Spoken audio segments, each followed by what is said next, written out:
Ugandans using poisoning to eliminate rivals. Poisoning in Uganda has become a time bomb that can go off without notice. European value is gone, down beyond recognition, and impunity is on the rise. A leaked report from the government analytical laboratory indicates that Ugandans are using poisoning to eliminate their political, family, and business rivals. What is happening in the Pearl of Africa that used to be? We turn into rat-eating rat society. It is sad and heartbreaking for all Ugandans. The leaked report from the government laboratory indicates that poisoning is one of the worst enemy in Uganda today. During the financial year 2018-2019, more than 1,200 cases recorded. The poisoning cases are recorded under the toxicology section. It shows that forensic biology recorded 575 deaths, people dying. Food and drugs recorded 536. Firearms, 80. Other deaths caused by water and environment, 80. Pesticide, 29. Microbiology, 90. A similar report was registered in selected urban Kampala wards in 2010 and 2014, all indicating that pesticide is among killers' weapons. In principle, 739 cases recorded and 212, that is 28.8%, due to pesticide poisoning. Just around Kampala. The rest of Uganda is not included in this report. It's not included. You can imagine what is going on in the other districts. There could be a lot of poisoning as we keep on reading them in the newspapers. And one begins to wonder what is really happening in our country. The reports call for the need to establish Operation Information Center in order to trace and record poisoning cases. We had been hearing about poisoning cases for a long time. But we as Ugandans, we don't take things seriously.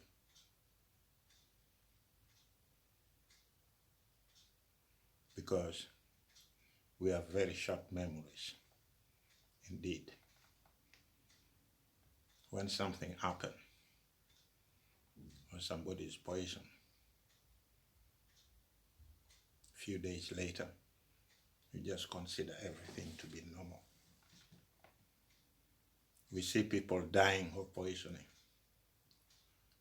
And a few months later, we forget everything and just move on as nothing happened. Let me try to refresh your mind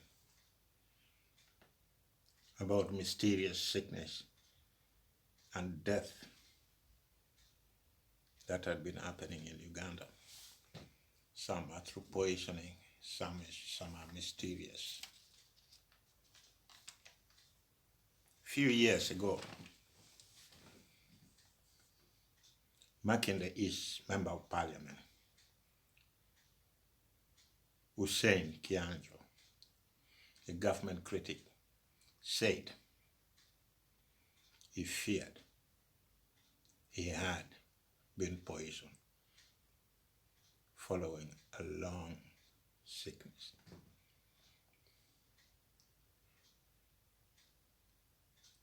I think a lot of Ugandans didn't believe him. I think a lot of Ugandans didn't believe that poisoning is real. It's not a joke. Some of us who can still remember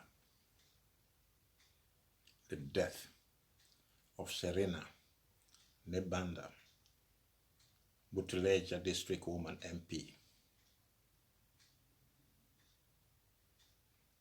At that time, her death raises a lot of unanswered questions about what did happen to her, why she had to die. She was a very talented young lady who had abundant leadership potentials.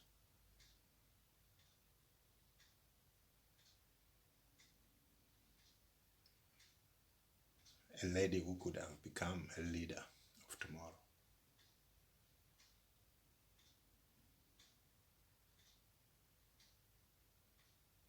Just died.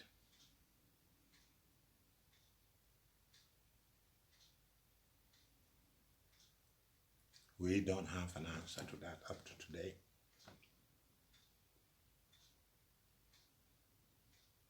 We have witnessed many mysterious deaths.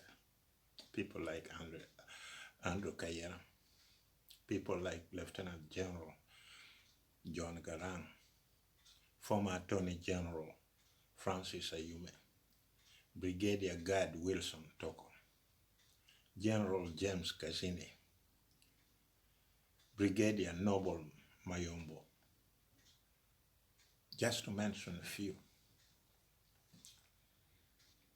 And some of those people might have also died of poisoning.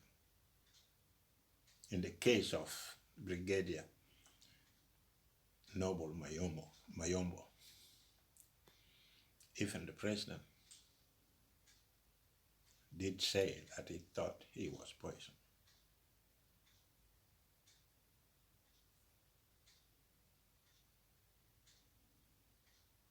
And we keep wondering, what is happening? What is happening to our people? Why on earth are we going so low, trying to kill people using poison?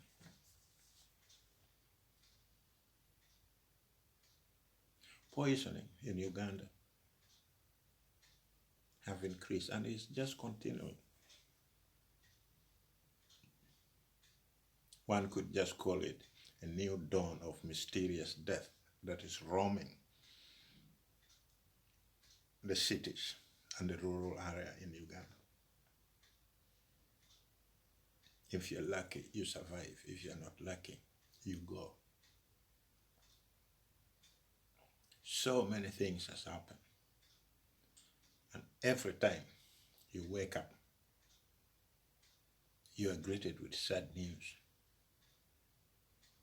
Poisoning all over Uganda. All over Uganda. Nobody is spared. And we seem to be doing nothing about it. When you read the newspaper, you'll hear that 80 people die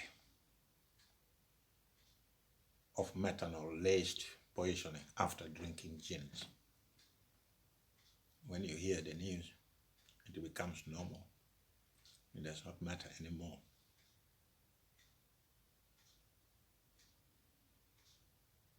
The Genesis 2 Church of Health and Healing. A pastor poisoned his own follower with miracle cure made of bleach. A church that tells its followers to drink bleach to cure everything from cancer to HIV, Ebola, and many more. Here we have a guest of Uganda using religion to feed poison to vulnerable people, and we all allow just sick minds to do whatever they wish to do to our citizens. We welcome them, and they stab us at the back. Here is a man or a woman who came with his own idea of his own religion. If you have loved for the people you want to serve as a church, you don't give them wrong advice to drink bleach because you believe that is going to cure them. Bleach is not going to cure anybody.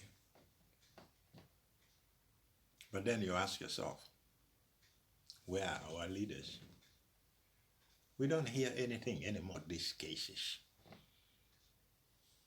We read them in the newspaper sometimes back. And days after days is going, there's nothing done about it. And you have a government, and you have the member of parliament who claim that they're lawmakers. And I begin to wonder, what sort of laws are you making? You know, the problem is not the churches. I'm not against any church. But to be honest, the trends in which churches are being built in Uganda today is frightening.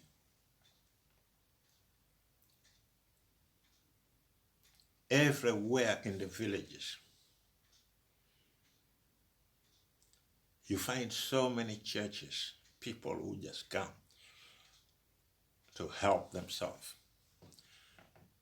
and claiming to be pastors. They're everywhere in all villages.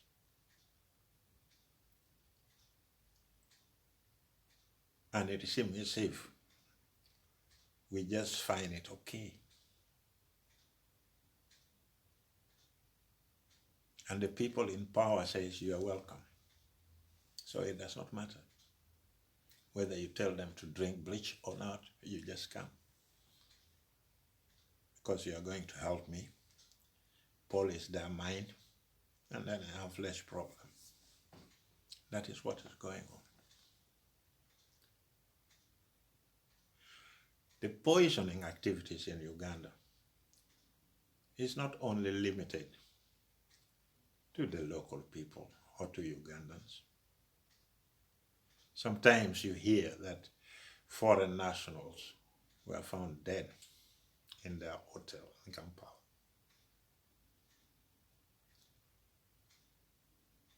Which do affect our image abroad. But you hear the same story, that they're poisoned.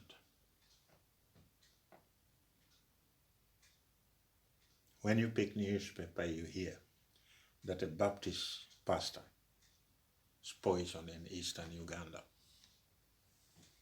Poison in eastern Uganda. The next day, you'll hear that, well, pesticide poisoning in rural areas is becoming a lot, but sometimes it goes unnoticed. Because if the local newspaper don't pick it up, you don't hear about it.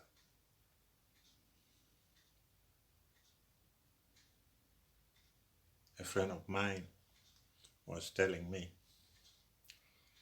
that in his village, a man was caught with a dry head of a snake, which he uses to poison people. And then you begin to ask yourself, what sort of a nation have we become?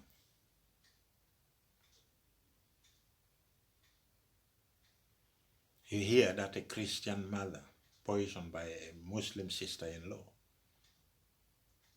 simply because she doesn't believe that a Christian should marry her brother.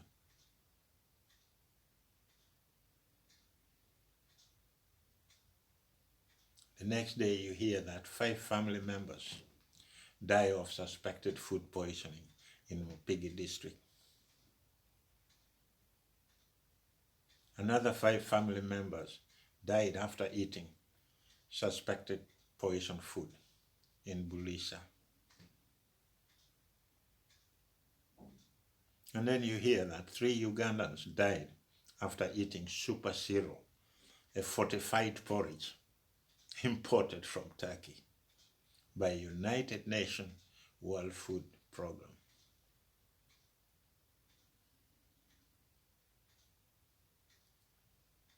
In northern Karamoja, at least 262 people have shown mental confusion. They were vomiting, headache, high fever, abdominal pain after eating super cereal. What is wrong with this cereal they're giving our people? Here is the United Nations World Food Program, who should be the protector of people, are giving them food that is poisonous. It does not make sense to me. It does not.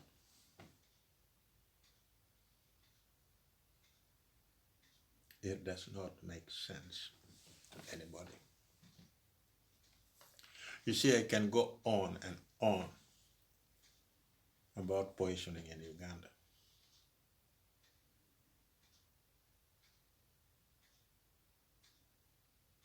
But it won't even solve the problem. Because our mindset is so diluted that you cannot understand as a normal human being. Say, why?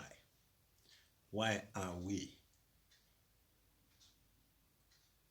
killing one another?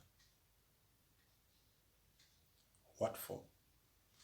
What are we going to gain from killing one another? Once the person is gone, is gone. The family ties, norms and values that we had is at risk because you can't trust the person sitting next to you in Uganda today. When you're in a bar, you can't leave your glass unattended because when you come back, you will not know what is in that glass. So everybody is suspicious about one another. Everybody is suspicious. It's family turning against family. Brothers against brothers. Children against their parents. And before you know, you're poisoned and you're gone. Some of those poisoning is being nursed by family members too, simply because you want to get rid of that person. It could be because of a land dispute. Is it worth it? Is it worth to take life because you want him to go away and leave you that land?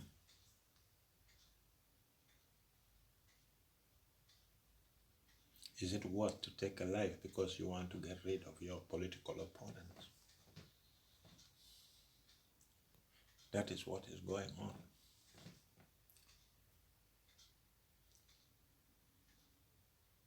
And we are making it worse.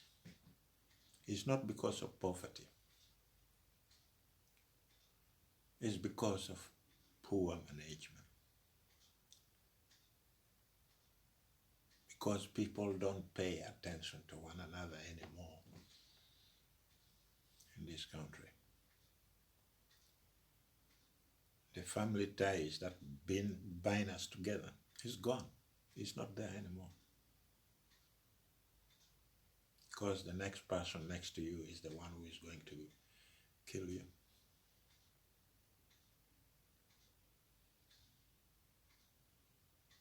It is a sad day for all Ugandans.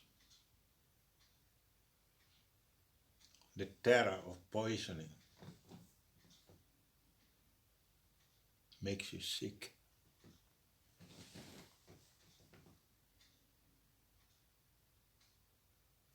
I think the government and our member of parliament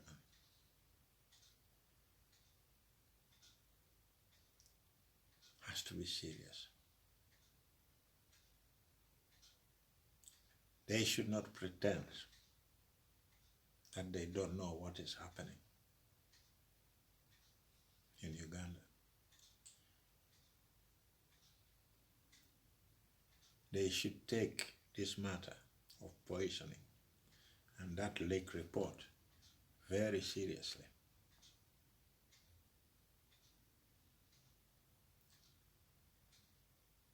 And begin to change people's mindsets so that they don't poison one another.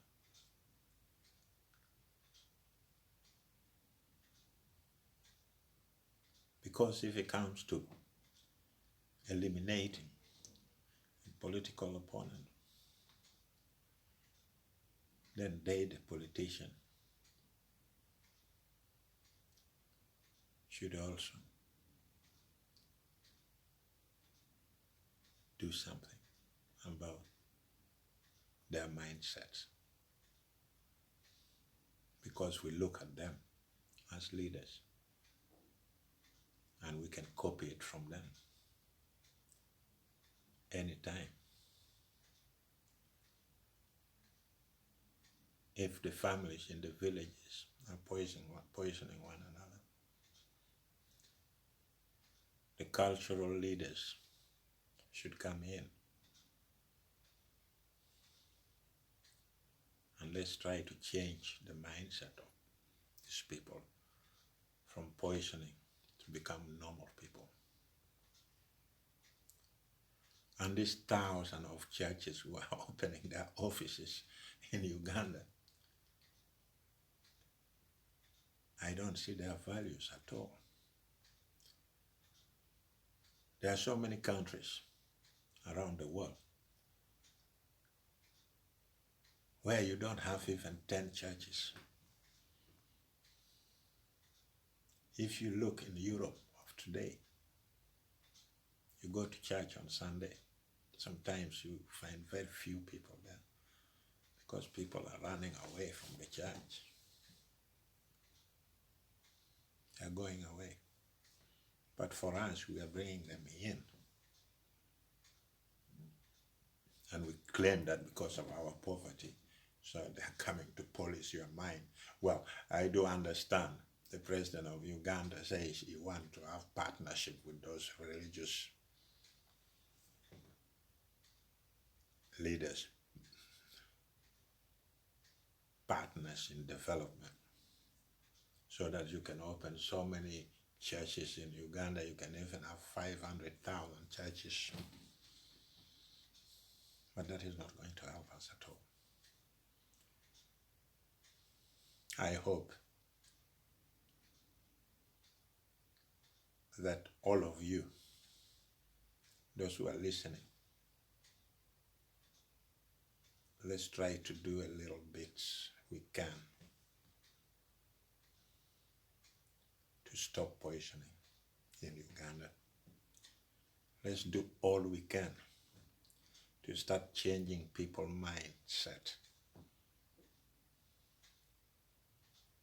so that no matter how long it takes, we won't have to hear about poisoning anymore. Thank you for listening. Don't forget to subscribe.